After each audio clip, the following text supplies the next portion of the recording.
grand témoin.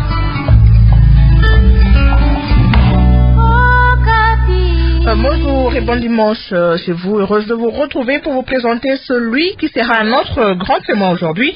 Il s'appelle Frédéric Boyenga Bofala. Il est docteur en droit international et européen, président de l'Union pour la République, mouvement national. Monsieur Boyenga, c'est un plaisir de vous recevoir dans ce studio de Radio Okapi et bienvenue. Merci madame. Alors avec vous dans cet entretien, on va parler de vous. On va vous faire découvrir auprès des auditeurs des Radio Okapi qui nous suivent en ce moment en RDC et même partout dans le monde grâce à notre site internet www.radiookapi.net. On va parler de vos publications. Vous êtes auteur de plusieurs publications sur la situation politique en RDC et même au règlement des crises dans les Grands Lacs. On va en parler dans cette émission. Vous proposez même une piste de solution pour sortir la RDC de l'impasse dans laquelle elle se trouve actuellement. On va évoquer ça dans cette émission, mais avant cela, on va faire un très grand pas en arrière pour parler de votre enfance.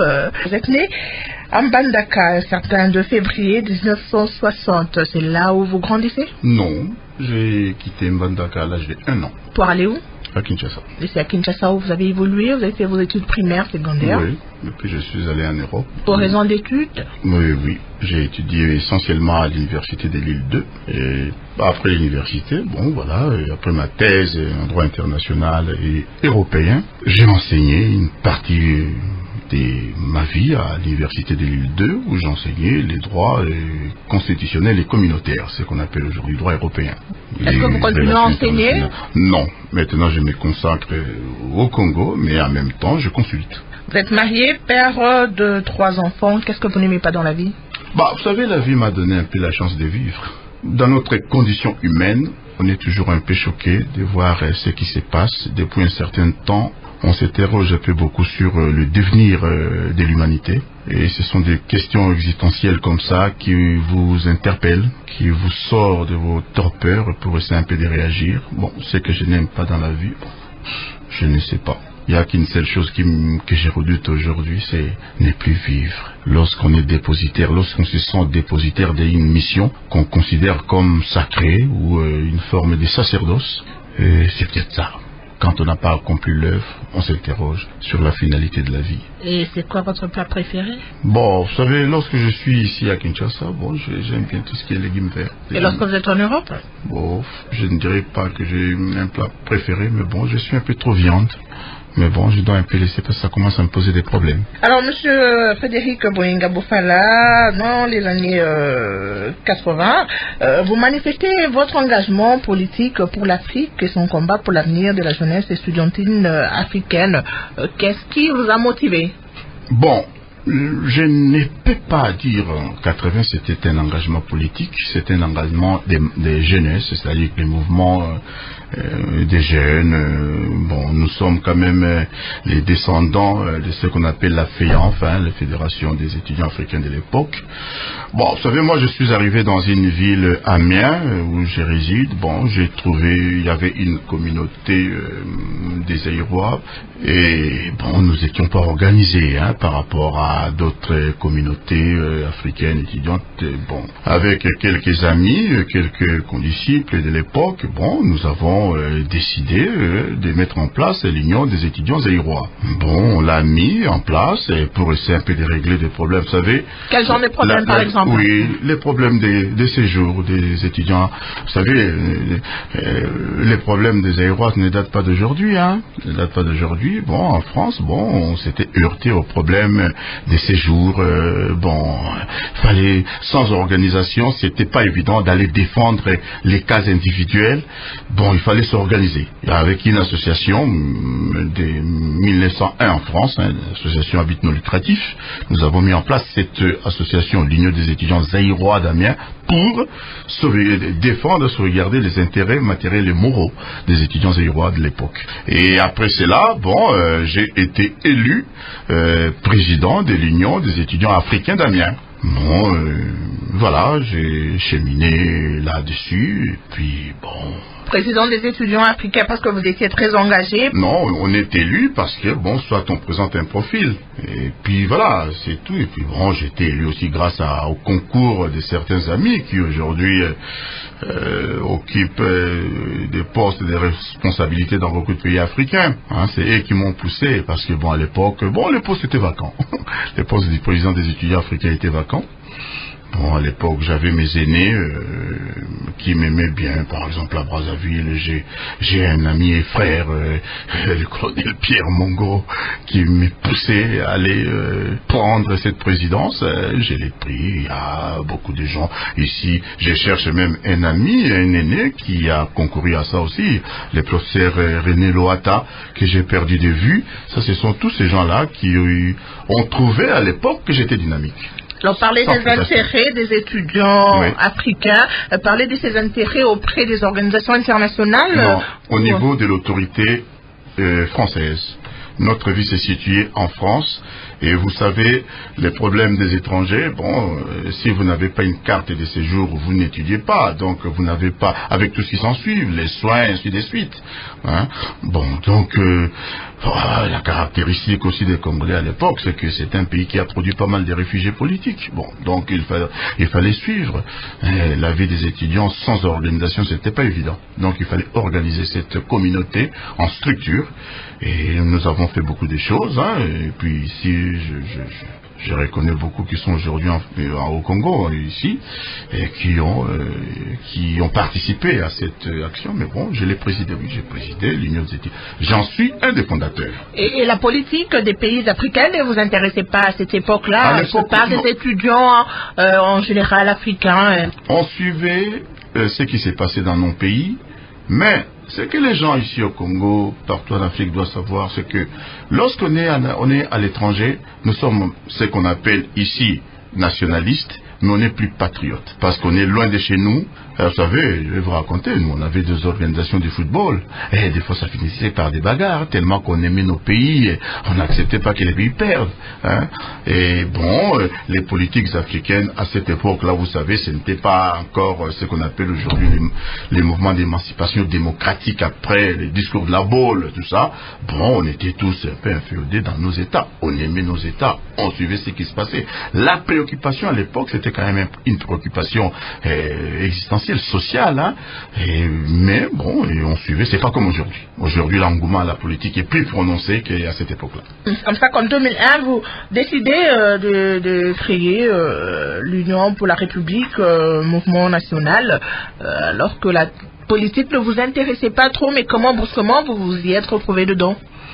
Oh, madame, c'est une longue histoire. Vous savez, je n'aime pas citer les morts. Et je n'aime pas aussi citer les contemporains. Cette histoire-là de 2001, c'est une très longue histoire. Moi, je n'étais pas... Bon, à part les penchants, ces dynamismes que je pourrais dégager d'après les dires de Mia, bon, la politique comme telle, ce n'était pas vraiment ma passion, mais je suis rentré en politique par effraction, je dirais, par un hasard des circonstances. Bon, c'était que à 97, bon, il y a eu les choses qui ont changé au Congo. On commençait un peu à parler démocratisation. Bon, la situation n'était pas aussi claire. Bon, certains amis, certains aînés, certaines personnes, professeurs d'université qui m'encadraient, qui m'ont demandé de proposer quelque chose pour la RDC, que j'ai toujours appelé Congo-Zaïre, hein, c'est que pour moi, la République... Vous êtes nostalgique? Pas du tout. Mais pourquoi vous appelez Congo-Zaïre? Parce que aujourd'hui on l'appelle Congo, ce n'est plus le Zaïre. Madame, la nostalgie c'est une douleur. D'accord? C'est une douleur. Je serais opportuniste si je vous disais que j'ai plus vécu zaïrois que congolais. De 60 à 65, je dirais jusqu'à 71, c'est vrai, j'étais congolais, mais j'avais quel âge? 11 ans. De 71 jusqu'à 97, donc à la chute de la Deuxième République, on a vécu, comme on dit, 30 ans zaïrois. Au moins, je suis un homme, je suis attaché aussi à certaines choses. Vous savez, madame, moi à 70, j'avais 10 ans, j'ai défilé ici boulevard du 30 juin, devant le roi Baudouin et la reine Fabiola, le président Mobutu et son épouse, pour fêter le 10e anniversaire de l'indépendance de notre pays. Tout ça, c'est resté dans mon cœur d'un enfant. D'accord?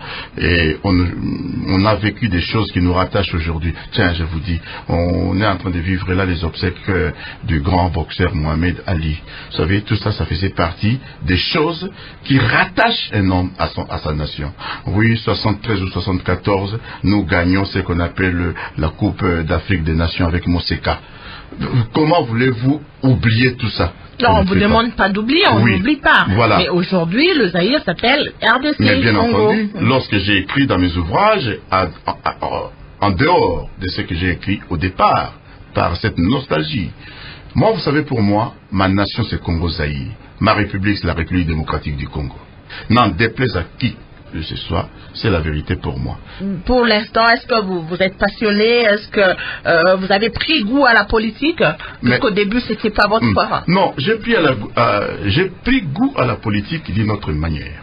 Je ne suis pas, si je ne suis pas connu, c'est parce que vous préférez rester discret? Non, je n'exerce pas dans la théâtralité, madame. Qu'est-ce que vous entendez par J'arrive, madame. Madame, je vous ai dit, moi, la politique pour moi, c'est un sacerdoce. Je réponds à un besoin. Je vois depuis 2001, c'est vrai, on a essayé de faire des efforts pour mettre en place la démocratisation du pays, mais jusqu'aujourd'hui, nous n'arrivons pas encore. La preuve, c'est que si vous, aujourd'hui, Radio Okapi, vous êtes la radio de la MONUSCO, effectivement, c'est parce qu'il y a des problèmes dans notre pays. Et je ne pouvais pas rester insensible à la situation de mon pays. Je devrais faire des projets. Je devrais agir, faire la politique autrement. Autrement. Quand je dis théâtralité, je vais dire, bon, moi je ne fais pas la politique là pour occuper seulement un poste ou pour vivre, pas du tout. Beaucoup n'en font pas non plus. Mais je dis, on fait la politique pour répondre à une situation. Il y a un musicien congolais qui dit, je vous l'ai dit tout à l'heure, Bayaka na vie à moninga pour eux-mêmes là problème té, mais pour eux là moi bonheur. Et pour moi je dis ceci, on ne fait pas la politique pour créer des problèmes à son pays, mais pour en résoudre. C'est ça qui m'a conduit depuis le temps à poser la question sur pourquoi mon pays aujourd'hui ne fonctionne pas. Cette crise des Grands Lacs, c'est quoi? Comment faire pour nous en sortir? Comment faire pour rassembler tout ce qui est éparse, tous les Congolais? Comment faire? Et donc vous apportez les solutions? Vous avez parlé tout à l'heure vous-même de mes ouvrages, de mes publications. Ça témoigne de mon travail. Publications qui ne sont pas lues par la majorité des Congolais. Non, vous ne pouvez pas dire ça, madame. Vous savez, aujourd'hui, la preuve, regardez, ce sont des ouvrages qui ne sont pas vendus. Ce sont des ouvrages que je donne gratuitement parce que j'estime pour moi. Vous les donnez gratuitement en Europe où vous vivez? Est-ce que vous les distribuez aux Congolais ici? Oui, beaucoup de gens l'ont. Même ici, là, chez vous, la MONUSCO s'inspire de beaucoup de mes écrits. Je l'ai dit ici chez vous. Lisez bien ce que vous avez, l'Alliance, comment mettre fin à la crise des Grands Lacs, et vous verrez, la plupart de mes propositions ont été reprises ici. Mais c'est bien, je l'ai fait pour mon pays. Et j'assume. Moi, ces ouvrages, non madame, les ouvrages sont lus au Congo et comme en Europe. Ici, nous avons un petit bureau ici dans lequel nous envoyons tous nos ouvrages, ils sont ici. Beaucoup de gens l'ont lu. C'est destiné à une certaine catégorie Pas de personnes. Est-ce que le petit peuple madame, est au courant de ce que vous proposez comme solution pour sortir la RDC de la crise? Bien entendu, parce que j'ai fait plusieurs émissions. Si vous avez suivi, vous verrez que aujourd'hui pour vous c'est une émission radio, mais j'ai fait plusieurs émissions à la télévision. Vous savez qu'on a un problème de courant. Est-ce que vous pensez que vous avez atteint tout le monde, la cible? Non, madame. Pourquoi vous ne faites pas de descentes sur terrain? Non, mais bien entendu, madame. Vous savez, les descentes sur le terrain, ce n'est pas haranguer la foule. Depuis que je suis ici, les nuits, je fréquente les endroits, voir, poser des questions. J'ai écouté. J'écoute les gens. Moi, je n'ai pas besoin aujourd'hui de demander aux Congolais, oui, comme ça, sortez dans la rue pour casser ou pour faire ceci. Je ne dis pas que les autres font ça. Moi, je fais l'expertise d'abord des choses. Pourquoi ça? Qu'est-ce qui se passe? J'essaye d'écouter et ce n'est qu'après réflexion, après avoir écouté, j'ai fait les propositions dont vous avez des exemplaires aujourd'hui. Alors, votre parti politique existe depuis 2001, parti officiellement, comme vous dites, enregistré en RDC, parti officiellement enregistré en RDC, qu'on n'entend presque pas, on n'entend pas parler de votre parti politique. Pourquoi? Madame, on attend ce qu'il faut s'y faire. Moi, la politique... Mais vous devez vous faire connaître. Mais voilà, le temps a sonné que je suis là. Il est arrivé des moments où j'ai laissé les choses se faire parce qu'il ne s'agissait pas pour moi de venir encore jeter des troubles dans tout ce qui est en train de se faire. Mais madame, vous regarderez partout. Il n'y a aucun parti qui a proposé comme les nôtres. Et vous le savez. Vous le savez, il n'y en a pas. Vous sortez ici, vous posez des questions. Quelles sont les visions? Quels sont les projets de société des uns et des autres? Vous n'en trouvez pas. Un projet de société, on ne les cache pas dans les tiroirs. On les publie. On donne à la population de prendre connaissance. Il y a des partis qui ont publié, M. Boyenga. Madame, publier un ouvrage personnel, ce n'est pas ça. Publier un projet de société. Je parle des projets de société. Dans quelles éditions? Je n'ai pas pris connaissance, comme vous avez dit, je ne sais pas. Mais moi, mes propositions, presque beaucoup de partis l'ont, parce que je donne à tous les partis, parce que j'estime mes compatriotes, que ce soit de la majorité, que ce soit dans l'opposition, doivent savoir ce que j'ai fait. J'accompagne ces mouvements-là de changement dans notre pays, et donc je propose à tout le monde. Ce que vous dites, moi je ne conteste pas que quelqu'un lit, mais je n'ai pas vu de projet de société écrit et publié. Alors vous dites que le temps est arrivé pour vous faire connaître, connaître votre parti politique. Non, madame. Si. Je n'ai pas dit ça. J'ai posé la question. Votre parti n'est pas connu. Vous m'avez répondu. Non. Le temps est arrivé. Madame, vous m'avez dit pourquoi vous ne vous faites pas connaître.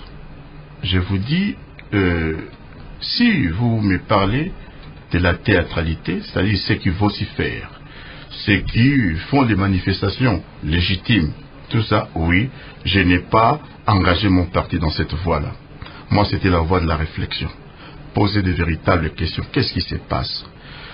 Comment nous en sortir? C'était ça ma démarche. Lorsque je déposais la reconnaissance du parti, c'était parce que ça a été conseillé par certains responsables au niveau international.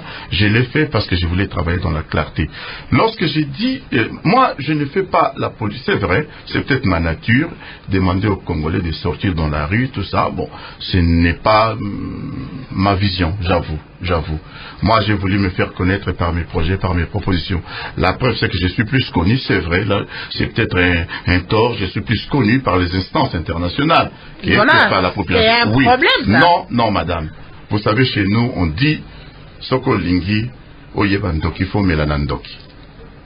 Le problème de la RDC, vous savez, madame, la RDC n'est pas un acteur politique aujourd'hui. La RDC, c'est un enjeu politique et économique. Si vous voulez résoudre les questions qui se posent en RDC, vous devez essayer de prendre la mesure de toutes les puissances sur cette question de la RDC qui commence depuis 1997. Pourquoi il y a la MONUSCO ici, ça veut tout dire. Donc il faut essayer d'écouter toutes les chancelleries, sans pour autant perdre son âme des Congolais. J'ai écouté toutes mes propositions, c'est après avoir écouté les uns et les autres. Je voulais savoir, qu'est-ce que l'extérieur attend du Congo? Qu'est-ce qu'il faut faire pour le Congo?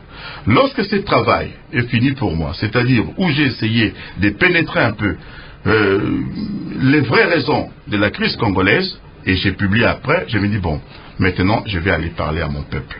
Parce que si vous ignorez, la plupart ici... Et ça coïncide avec la période où on parle dialogue. Non, pas du tout. Est-ce que vous ne voulez pas vous greffer aussi pour participer à ce dialogue, M. Boyenga? Madame, je vais vous dire une chose, je n'ai jamais fait la politique pour attendre quoi que ce soit, sinon il y a longtemps j'y serais déjà. Je ne fais pas la politique pour un besoin économique, vous le savez. Sinon on n'offre pas ces ouvrages gratuits, madame, on les vend. Moi je ne fais pas ça pour ça. Vous savez, cette fois, j'ai vu que les pays étaient dans l'impasse. Et il y a eu des responsables d'État, des responsables politiques de l'État, avec qui nous avons eu des discussions, qui m'ont demandé comment nous en sortir. Quelle est votre vision? Et vous en demandez-vous en tant qu'expert, en tant que collègue politicien, président d'un parti politique? Parce que si vous ne me connaissez pas, mais la haute sphère de la République sait qui je suis. Ils savent qui je suis. Et je suis quelqu'un qui travaille. Et j'ai dit, je l'ai redit encore, sur ce point-là, mon parti n'a pas d'adversaire. Vous savez, madame, on est aujourd'hui sur un point où les gens sont en train de débattre sur comment sortir de l'impasse. Mais madame, dites-moi, qui a fait aujourd'hui au Congo un plan cohérent? Je ne dis pas que ce soit le meilleur, ce plan-là. Pas du tout. Mais qui propose aujourd'hui à la nation, à la communauté internationale, un schéma, une démarche? Dites-le-moi. Alors, on va parler de votre démarche, des propositions que vous faites pour sortir la RDC de la crise. Monsieur Boyenga. Non, Boyenga Bofala Frédéric, madame. Monsieur Boyenga, c'est pas votre nom. Boyenga, c'est pas votre nom. Vous voulez que je... Oui. Boyenga Bofala Frédéric, voilà. Avant de parler de vos propositions, dites-moi, votre parti politique, il est de quelle tendance? Majorité ou opposition? Non, nous faisons partie de la chambre du milieu. Il peut être que la chambre du milieu n'existe pas. Oui, c'est vous, parce que les pays en risque. Que ça n'existe pas lors des élections, on se range quelque part, on vote soit pour... on se rallie soit à l'opposition, soit à la majorité. Madame, ça, ce sont des conceptions archaïques qui règnent dans vos pays, dans nos pays. Vous savez, on peut aussi être dans la synthèse, madame. Moi, je ne suis pas quelqu'un qui calque. Les enseignements que j'ai reçus dans ma vie me permettent de développer d'autres choses. On n'est pas forcément obligé. Si vous me dites être dans la majorité, c'est-à-dire être au pouvoir, je ne le suis pas, bien entendu. D'accord? Si vous me dites être dans l'opposition, c'est-à-dire ne pas être au pouvoir, oui, je le suis dans l'opposition. D'accord? Mais moi, mon opposition, ce n'est pas une opposition systématique. Une opposition qui consiste à construire ensemble. C'est pour cela que je parle toujours de cette troisième voie, la voie de la réunification. D'accord? Bon, quand je dis troisième, quand je dis chambre du milieu, vous savez, on n'est pas toujours obligé d'être de gauche ou de droite. Mais vous savez, les centres aussi, c'est un positionnement. Alors, on va souffler un tout petit peu. Frédéric Boyenga Bofala, comment vous passez vos moments de détente? Ceux qui me connaissent, ils vont diront que je suis un peu un homme seul.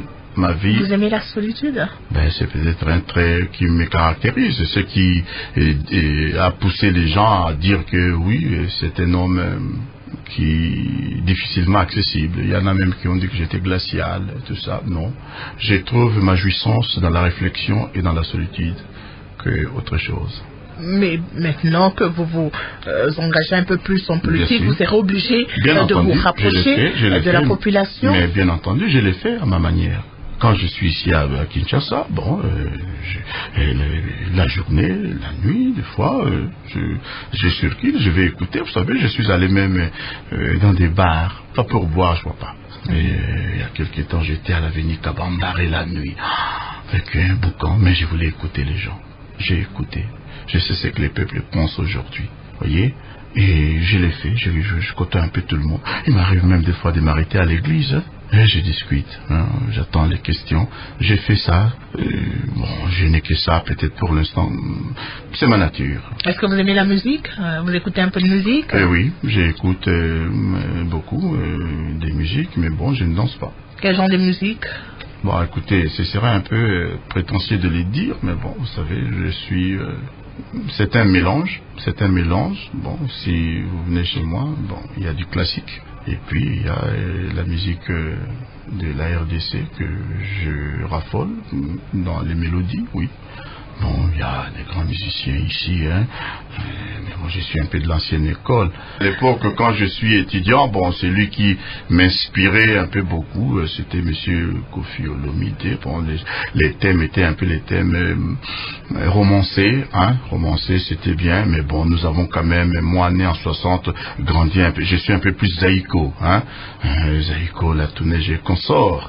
Hein, bon, et puis après, bon, celui qui vient de nous quitter a été aussi, je vais parler de Papa Wemba. Oui, on ne peut pas ne pas les citer, mais dans les anciens, bon, vous savez, je faisais un peu comparaison au K-Jazz, à Frisa de l'époque, bon, écoutez, voilà, mais actuellement, bon, ce que je n'aime pas, c'est la tournure que ça a pris. Ça veut dire? Non, on avait beaucoup de mélodies, mais maintenant, quand j'entends les litanies des noms qu'on cite, ça me fait mal. Ça me fait un peu très mal. Je ne dis pas ça pour... bon, c'est devenu un peu commercial, je peux comprendre la conjoncture, hein, mais j'aimais bien les bonnes mélodies. Vous savez, quand vous écoutez Omba, quel est l'orchestre? De J.B. Mpiana. Oui. Oui, j'aimais. Vous écoutez la profondeur. J'étais étonné, vous savez, quand quelqu'un dit... Ça vous ferait plaisir d'écouter ça? Ah oui. Ouvre ton cœur pour que je vienne y passer la nuit. Mais vous imaginez ça, hein? J'adore. Puis il y a le jeune là, l'actuel, on appelle DiCaprio, hein, c'est ça? Fali. Ah oui. Je trouve bon. Je vais vous raconter une histoire. C'est que, vous savez, j'ai ma fille qui est dans les modélismes. Il y a un Fashion Week.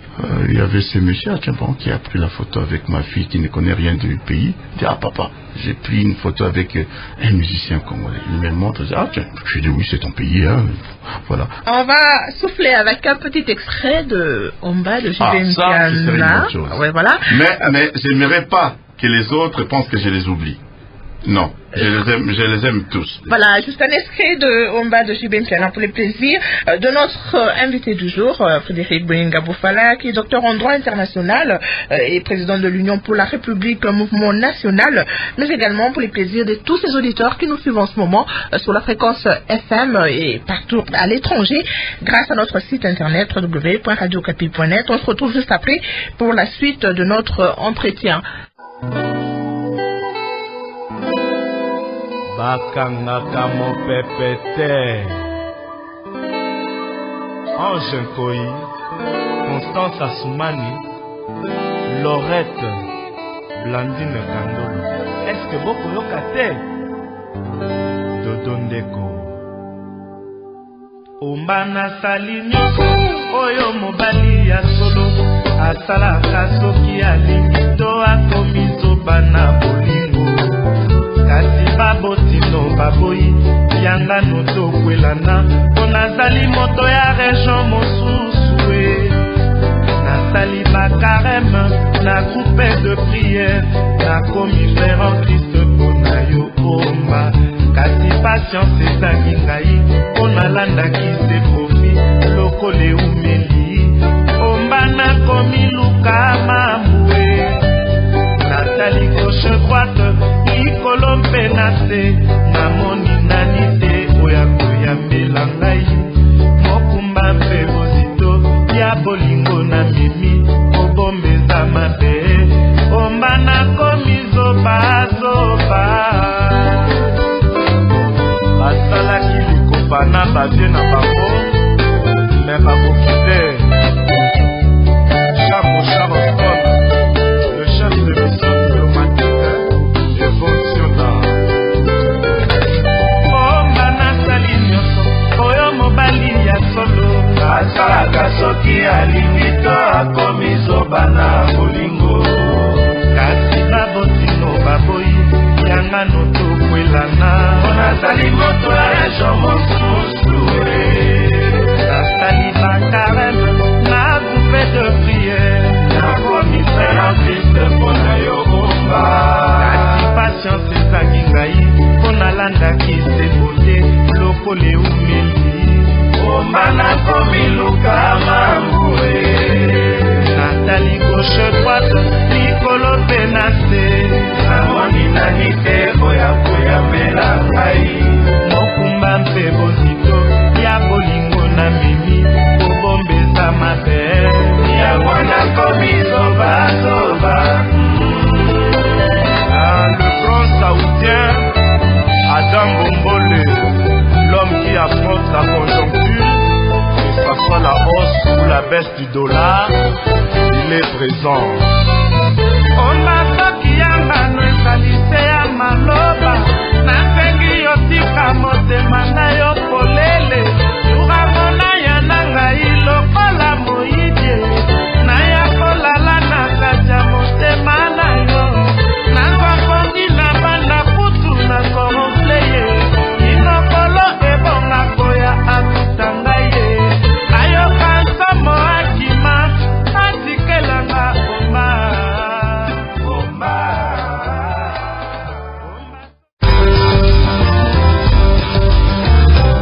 de leur vie, de leur parcours et se livrent à cœur ouvert.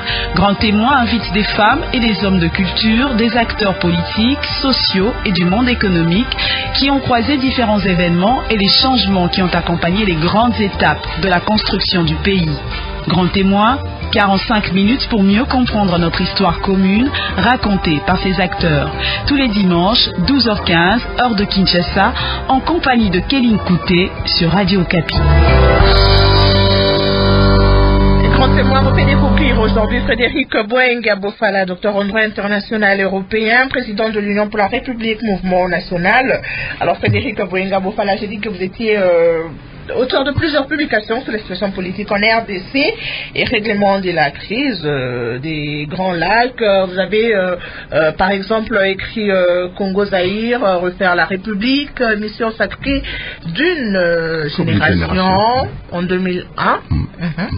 Et puis Congo-Zaïre, notre cause, les messages et les ambitions d'une justice, d'une juste cause en 2003. Et puis au nom du Congo-Zaïre en 2011, la tentative de balkanisation de la République démocratique du Congo, un révisionnisme dangereux pour l'Afrique du principe de l'utilitarisme juriste. Voilà.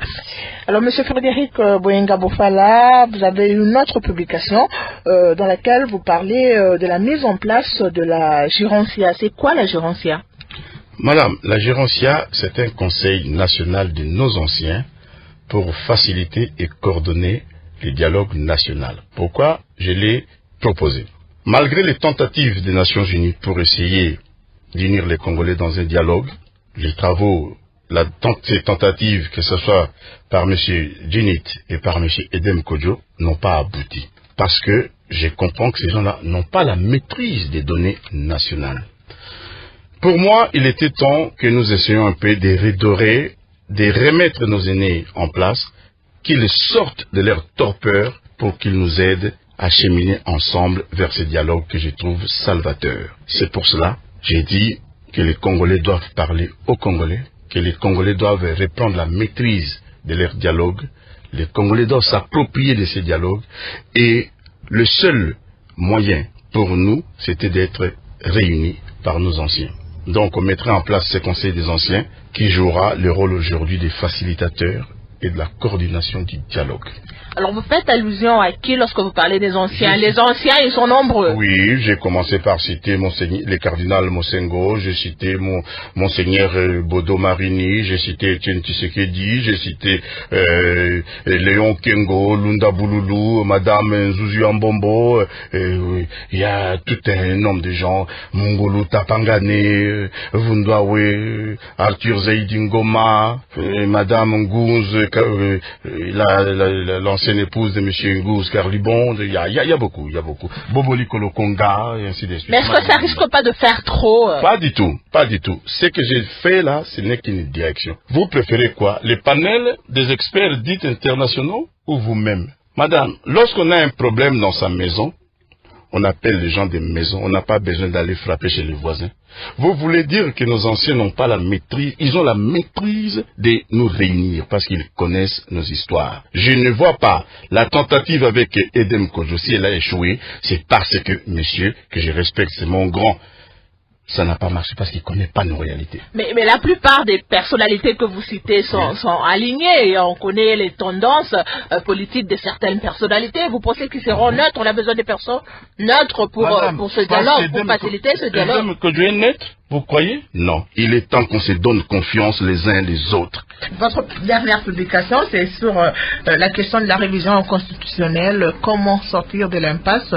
Là, vous donnez votre point de vue et vous proposez un plan, en fait, de sortir la RDC de la situation, de la crise dans laquelle elle se trouve actuellement. On a le dialogue proposé par le chef de l'État qui est boudé par l'opposition qui propose aussi son plan. Le processus est bloqué. Qu'est-ce que vous nous apportez comme solution, M. Frédéric Bouenga Bofala? Madame, vous dites que tout le monde n'a pas proposé des solutions pour sortir de cette crise. Vous êtes la seule personne à venir avec des propositions. Vous l'avez devant vous. Parlez aux auditeurs des radios Okapi. Oui, mais non, parce que c'est que vous venez de dire. C'est une évidence que vous avez sous vos yeux, n'est-ce pas? Bien. Madame, j'ai écrit comment sortir de l'impasse. Vous savez, madame, pourquoi, lorsqu'on a un problème dans un pays, il ne faut pas les fuir. Nous avons commencé par la question des révisions constitutionnelles de l'article 220. J'ai donné ma position en juriste et j'ai dit, si en droit, une telle révision est possible, parce qu'en droit, les principes de l'immutabilité constitutionnelle absolue n'existaient pas, mais les contextes politiques ne permettaient pas. Sinon, ça apparaissait une forme de hold-up politique. S'il fallait le faire, vous savez, ça nous demanderait beaucoup de choses. Mais sachez une chose, que les constituants peuvent abroger cet article-là, dans des conditions normales. Lorsque l'ordre politique, l'ordre juridique d'un État, lorsque nous sommes dans la paix, abroger une disposition constitutionnelle, ce n'est pas un problème. Mais le contexte aujourd'hui politique ne nous permet pas de le faire. Et j'ai dépassé ça. J'arrive, madame. La question aujourd'hui que les gens ne veulent pas évoquer, c'était quand même l'avenir de l'actuel président de la République. Je suis honnête, moi, de le dire quand les autres les cachent. Sinon, on n'aurait pas la question de l'article 220. On n'aurait pas aujourd'hui la question de l'article 70 alinéa 2, c'est parce qu'il y a un problème qui se pose. Et moi, quand il y a un problème qui se pose, je dis quelle solution trouver. Qu'est-ce que j'ai fait? Je dis bon, voilà. Sur la révision constitutionnelle, j'ai démontré qu'en droit du contentieux constitutionnel, il était possible. Mais le contexte politique n'y plaide pas. Qu'est-ce qu'il faut faire? Faire des propositions. Qu'est-ce que j'ai dit? Parce que la question c'était l'avenir du chef de l'État, son statut à venir. J'ai proposé la mise en place d'un suprême conseil constitutionnel qui regrouperait tous les chefs de l'État congolais avec un mandat à vie et tous les anciens présidents et tous les anciens premiers ministres avec un mandat de 7 ans. Et cet conseil, suprême conseil constitutionnel, aura à son sein l'actuelle Cour constitutionnelle. Mais est-ce que c'est pas une institution de plus? Est-ce que vous pensez pas du que tout? Sera Non, faisable? non, c'est faisable, madame. Non. Vous dites que cette institution devra exercer les compétences actuellement dévolues à la Cour constitutionnelle. C'est-à-dire, madame, les gens qui connaissent un peu certaines organisations étatiques sur les institutions, il était possible que nous essayions de faire dans une même institution la Cour et cette partie politique. Vous savez, si vous prenez le Conseil d'État en France, à l'intérieur, il y a des sections. Je ne dis pas qu'il faut faire comme ça. Il y a les sections du contentieux, il y a des sections fiscales, il y a tout.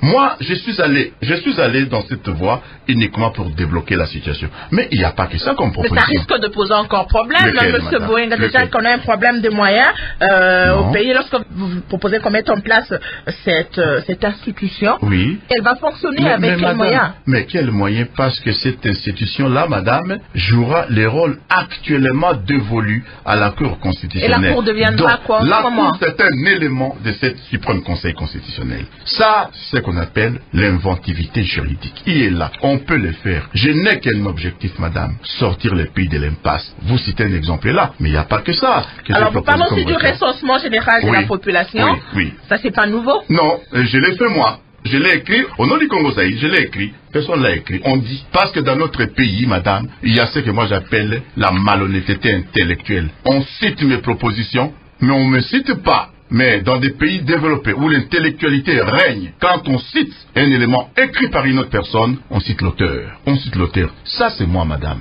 Et j'ai donné même, et c'est depuis les 1+4 que je l'ai proposé. Pourquoi je l'ai dit, madame? Il faut réunir tout ce qui est éparse.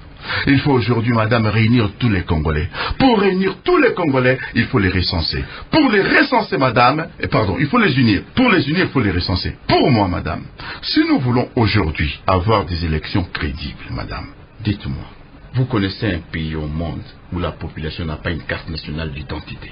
Il n'y a qu'en RDC, madame. Aujourd'hui, en RDC, il y a ce qu'on appelle les Congolais de la diaspora et les Congolais en place.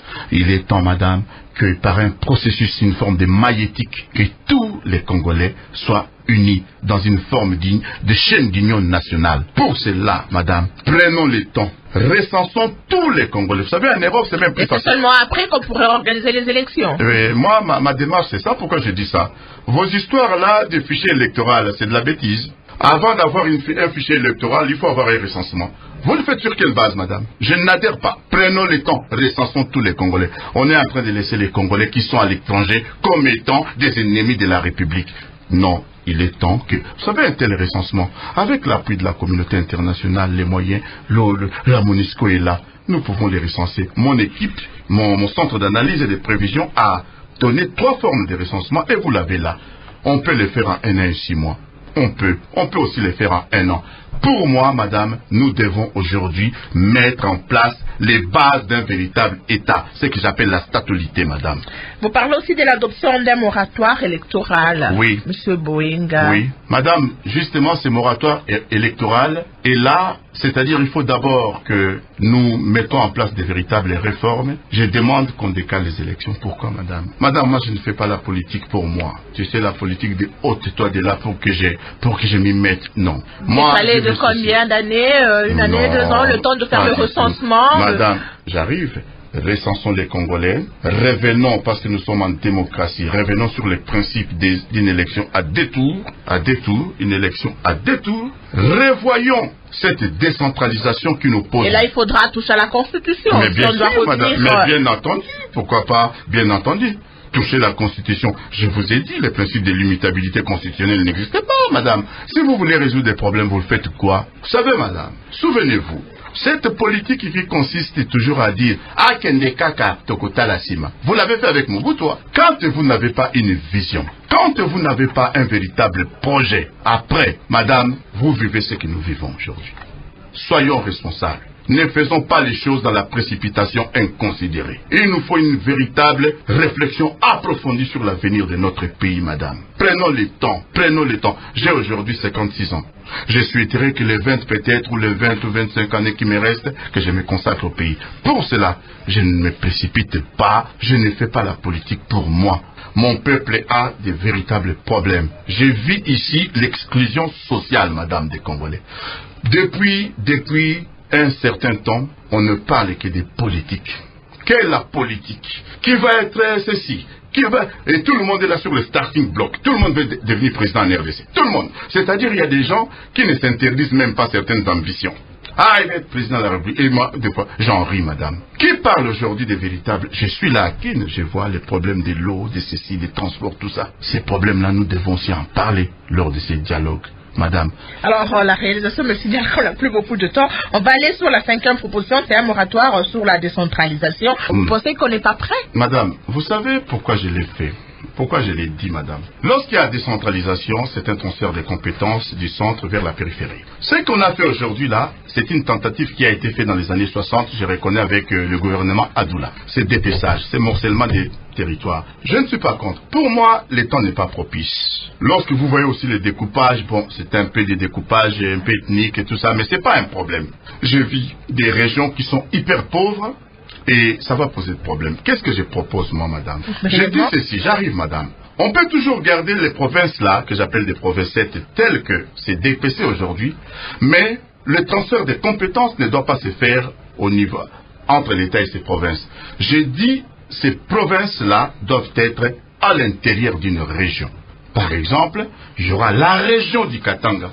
Et à l'intérieur, il y a toutes les provinces là. C'est-à-dire que le transfert des compétences se fera de l'État à la région, et les provinces ne seront que des administrations de proximité, parce qu'on ne peut pas quitter, je ne sais pas, prenons à l'Équateur, quitter Guadeloupe pour aller à Mbandaka faire sa carte d'identité. Pour moi, ces provinces-là ont leur rôle, mais le pouvoir décentralisé doit faire au profit de la région. Et puis, vous dites décentralisation politique. Une décentralisation, madame, doit être accompagnée des moyens économiques. On transfère quoi? Pour un pays qui n'a pas d'industrie, pour un pays qui ne produit rien, vous faites quoi, votre décentralisation? Avec quels moyens, madame? Les gouverneurs là qu'on a nommés, ils se jouent.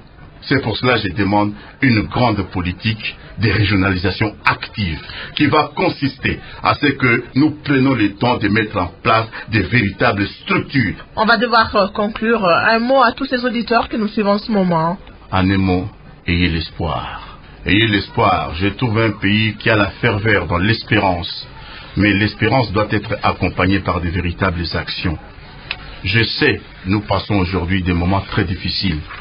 Mais la Providence nous a donné la force, l'intelligence. Si nous voulons nous en sortir, mettons-nous ensemble. Avec des véritables, vous savez, la création du monde, c'est un plan de Dieu. Comme la reconstruction du Congo doit être un plan des Congolais. Merci, monsieur Frédéric Boyenga Bopala, docteur en droit international européen, président de l'Union pour la République Mouvement National. Merci à Paul Badiana Makité à la prise de son, micro Kéline Kouté. Vous pouvez retrouver cette émission sur notre site internet www.radiocapi.net. Bon dimanche chez vous et bonne suite de programme sur la fréquence de la paix.